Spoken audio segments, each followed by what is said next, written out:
Hello, I'm Lore. Today, I will show you a full-drive modified off-road chassis.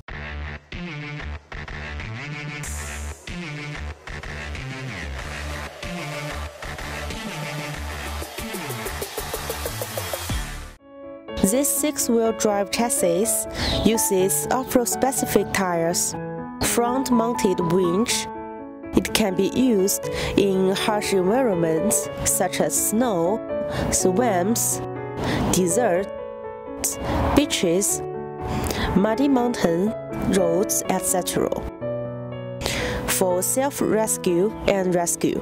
In addition, there are light nets, anti-aircraft lights, protective nets, and so on. These devices greatly improve the performance of the vehicle in the field. The most common modifications of this chassis are trucks and tippers. It can also be converted into water trucks, tanker trucks, fuel trucks, vans, grid-type trucks, and so on. Whether it's in a mine, on a construction site, or on a farm, this chassis can be converted into a special purpose vehicle.